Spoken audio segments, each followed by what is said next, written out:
Welcome to the Deep Dive. Today we're digging into a source that really shifts how you might think about personal impact. It's a poem called Legacy Moves in Circles by the Reverend Point Blank.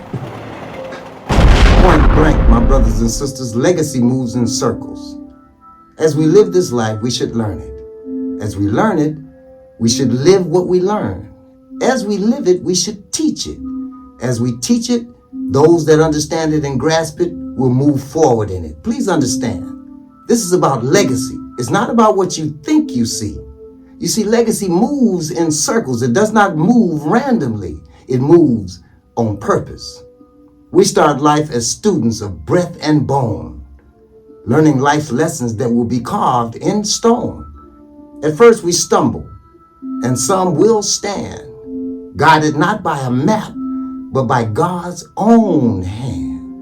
As we live this life, we encounter joy and pain, the sun-kissed mornings and the long, cold rain. We learn what's true from what we see and feel. Not all wounds break, some wounds heal. Then learning, it grows into how we live. We refine the spirit and how we choose to give. We walk with the wisdom that we didn't understand before. And then you find out you're the one you were searching for. And once we learn to live this life deep in our chest, we find ourselves wanting to give back our very best. We teach not from ego, and certainly not to impress. I just want to help other souls rise from the stress. Just a word or a gesture, hey, even a story at night, it can truly become a lantern in someone else's fight. Our words and actions echo far beyond our view. The seeds we plant today become a forest, powerful and new. You see, those we teach will walk their own road that's packed with lessons that you bestowed. They'll add to their chapter and refine their own form and pass it on like fire in the wintertime, keeping you warm. This legacy is not for money or fame, not titles carved on a plaque beside your name. Legacy is leaving truth bold and loud so that others may stand strong, humble, and proud.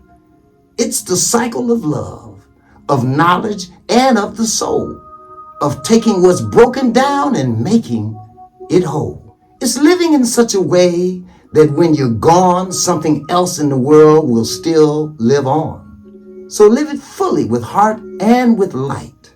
Learn it each day, each struggle, and do it every night. Teach what you know. Give what you have discerned. For life is a classroom where all legacies learned.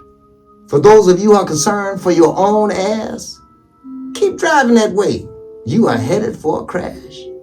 If you're lucky and get more time, maybe you'll learn to see that life is for living, and that will be your legacy. So when the future speaks, for the last time your name, let it be spoken without regret and without any shame. Let it ring like fire and thunder that refuses to fade. A life well lived and a legacy made. Point blank, enjoy your time. So we often measure legacy by, metrics, money, fame, job titles. But this poem, it throws that out. It presents legacy as this ongoing circular process, not some endpoint you reach. Right. And what really gives this definition some weight is the author's background. I mean, this isn't just someone theorizing. Mm-hmm. We're talking about someone who's apparently traveled the world multiple times, knows people across, 7 countries? Mm-hmm. It says so right on JusChillin.com and their socials. Okay. That kind of global perspective really grounds the poem's idea that this cycle of impact is, maybe universal. Absolutely. Yeah, when someone with that kind of lived cross-cultural experience offers a blueprint for a meaningful life, you kind of have to lean in, right? You do. So, our mission today is to unpack this 4-part cycle the poem lays out. Learning it, living it, teaching it, and then that continuation piece. Yeah. See how it gives us a roadmap for making a difference that actually lasts. Okay, so let's kick off with the foundation, because the poem, it lays out the core idea almost immediately. It's like the physics of how legacy works according to this view. The rules of the game. Exactly. Simple, but quite profound. As we live life, we should learn it. Okay. As we learn it, we live it. Makes sense. As we live it, we teach it. And then the crucial part, as we teach it, they do the same. See that last line, they do the same. That's what makes it a circle, doesn't it? Not just a chain that ends. Precisely. It's self-sustaining. But to even start this whole thing, the poem says we have to begin as students, like right from the get-go, as students of breath and bone. Yeah, it positions us as learners from day one. Life itself is the classroom. And the lessons, they're carved in stone, as the poem puts it. It's like compulsory education. No skipping class. Not really, no. The Yep. curriculum is just life happening. And it's not about acing every test, is it? The poem seems okay with the messiness. It says we stumble, then we stand. Mm-hmm. It accepts that, falling down and getting back up is just part of learning. It's not about perfection, more like persistence. Exactly. Persistence, presence. And you don't get a neat little syllabus either. The guidance isn't a map. It's being guided not by a map, but by God's own hand, which suggests, a certain amount of faith or trust is needed. Right, because the path isn't always clear. Not at all. And the lessons come through contrasts, through duality. You've got the joy and pain, the sun-kissed mornings and long cold rain.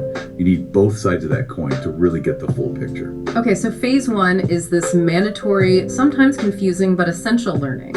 How do we move into phase 2 then, the living it part? That sounds more active. It is. Phase 2 is where the learning starts to manifest, where Yeah. it becomes part of you.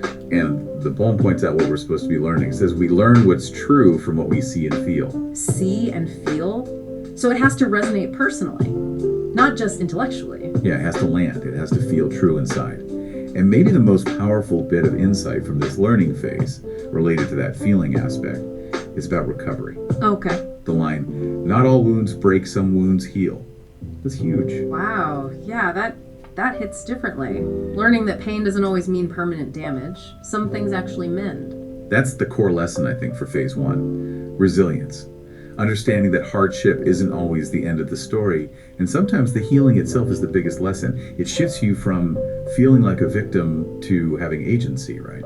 Definitely. But okay, knowing you can heal is one thing. Phase 2, living it, sounds like it requires actually doing something with that knowledge. It does. The poem says learning grows into how we live. It's not automatic. It requires choice. We have to consciously refine the spirit, and we choose how to give. Choose how to give, so it's about application, taking the lessons and putting them into action. Exactly. Yeah. It's moving from just understanding resilience to actually walking resiliently. From understanding compassion to, being compassionate in your interactions. It's ethics in motion, you could say. And the poem suggests there's a big payoff to this phase, right? Something about finding what you were looking for. Yeah, it's this moment of self-realization. You start to walk with a wisdom we did not have before. Mm-hmm. And then the kicker, realizing that the one you were searching for. Yeah. So the search kind of turns inward. Instead of looking for answers outside, you find them within yourself. That's how I read it. You spend all this energy looking for the right mentor, the right book, the perfect path, and this phase suggests the strength, the wisdom. It was being cultivated inside you all along through those tough phase 1 lessons. Living it is just activating that. Okay, that makes sense. So you learn, you internalize it, you live it, and that naturally leads to phase 3, teaching it. It seems to be the natural progression in this model, yeah. But the poem is really, really clear about why you teach. The motivation is critical. Right. It says not from ego, and certainly not to impress. Exactly. That's a major firewall. If you're sharing what you learned just to look good or gain status, you've basically broken the cycle. You've missed the point. So the impulse has to be genuine. Purely altruistic, it seems. The driver has to be to help another soul rise from the stress. Yeah. It's about service, not self-promotion. But I wonder, the way it describes teaching sounds almost small. Like a word, a gesture, a story at night. Can those small things really make a big difference? That's a fair question. I think the poem argues yes. It defines teaching less by the scale of the action and more by the intention behind it. Okay. That word or gesture, it might seem small to the giver, but for someone who's struggling, it becomes a lantern in someone else's fight. It's not about carrying their burden, but about providing a little light, a little direction. Illumination, not salvation. You got it. It's offering a tool, not doing the work for them. Okay, I see that. And maybe it connects to the later idea about seeds. Our actions reach further than we think. Precisely. That's the systemic view. It extends beyond our own view. The poem uses that powerful image.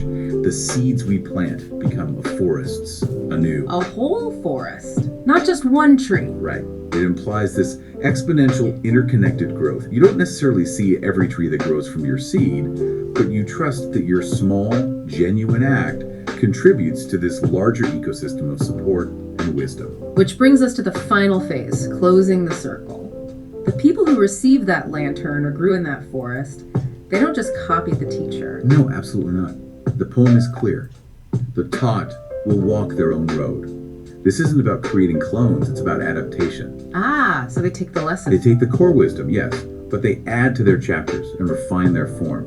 They make it their own. Legacy, in this view, evolves. It's not just replication. They integrate the fire, but build their own unique thing around it. And then they're ready to, what was the phrase? Pass it on like fire kept warm.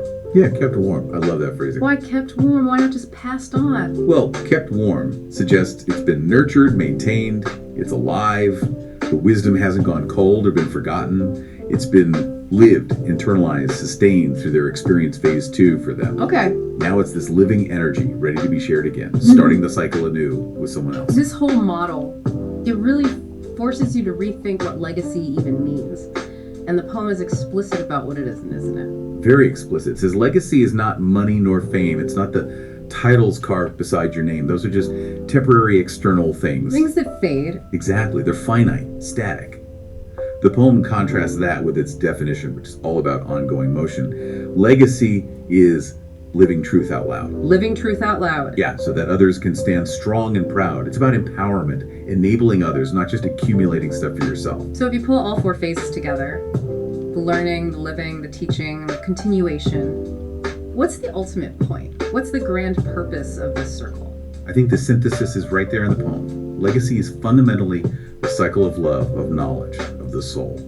The whole journey from painful lessons to sharing wisdom, it's aimed at taking what's broken and making it whole. Restoration, repair. Yes. And the ultimate goal, to live in such a way that when we're gone, something else in the world will still moves on. It's about creating forward momentum that outlasts you. Wow. That completely reframes your life's work, doesn't it? It's not about what you pile up, but what you set in motion. Precisely. Which leads us nicely to the sort of final instructions or takeaways from this whole deep dive. Yeah, the poem gives pretty clear directions, really. Be intentional. Live it fully with heart, with light, and really learn from everything. Learn from each day, each struggle, and each night.